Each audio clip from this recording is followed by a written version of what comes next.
Cosmic Girl will take off from Spaceport Cornwall in Newquay and transport the two-stage orbital launch vehicle to a high altitude.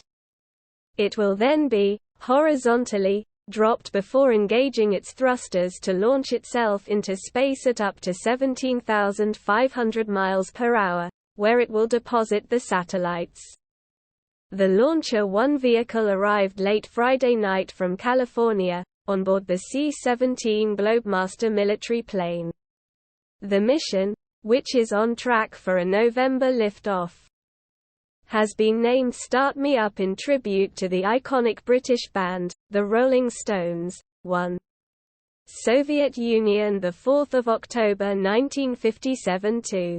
United States, 1 February 1958 – 3. Japan, the 11th of February 1974. France, the 10th of March 1970. From the French territory, French Guiana. 5. China, -24 April 1976. India, -18 July 1987. Israel, the 19th of September 1988. 8. Iran, the 2nd of February 2009. 9. North Korea, the 12th of December 2012. 10. South Korea, the 21st of June 2022. 11. United Kingdom, as well as being the first satellite launch from Britain, with the UK finally joining the space race some 70 years after the British space programme was established in 1952. LauncherOne was made at the Virgin Orbit base in Long Beach in Los Angeles County.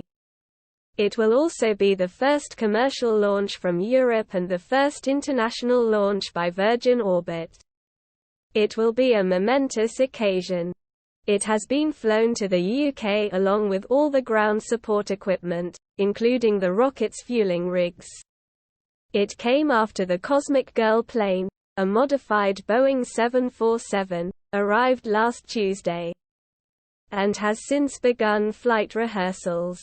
Although October 29 is when the window for liftoff opens, the mission has still not received the green light from the Civil Aviation Authority, which regulates Britain's rocket launches, so November, or possibly December, seems more likely for the first flight.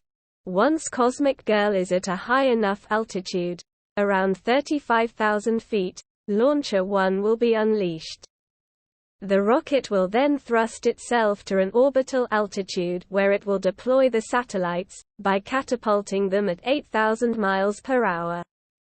This includes the UK government's two CubeSats, measuring about 12 inches long, 8 inches wide and 4 inches deep, along with 8 other payloads as part of a mission named Prometheus 2. CubeSat 1 foot and CubeSat 2 feet will provide a test platform for monitoring radio signals including GPS and sophisticated imaging. CubeSat 1 includes a laser detector, a GPS receiver and a hyperspectral imager, which can capture multiple slivers of pictures over different wavelengths of light. CubeSat 2, meanwhile, includes 2 optical imaging cameras, a laser range finder, and a GPS receiver.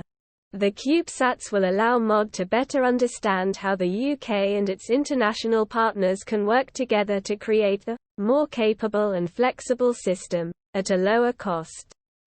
Sir Richard Branson's company has already conducted 3 successful consecutive orbital missions with LauncherOne in 2021 and 2022, the last one in January. Ian Annett, Deputy CEO at the UK Space Agency, said, "Seeing Virgin Orbit's aircraft take off is an exciting reminder that we are close to the first launch from UK soil and first launch of a satellite from Europe. This will be an iconic moment in the history of UK space endeavours, so it is fitting that the mission has been named after a song from the Rolling Stones, one of the UK's most iconic bands." He added, "Developing new launch capabilities will build on the strengths of our space sector and attract companies from around the world to benefit from these commercial opportunities." This will catalyze investment, bring new jobs to communities and organizations right across the UK, as well as inspiring the next generation of space scientists and engineers. 1952. British space program adopted. The rocket that will be carried into space in the first ever orbital launch from British soil has finally arrived in Cornwall. LauncherOne, the 70-foot-long launch vehicle, is due to be packed full of satellites and tucked into the belly of Virgin Orbit's spaceplane, Cosmic Girl, next month.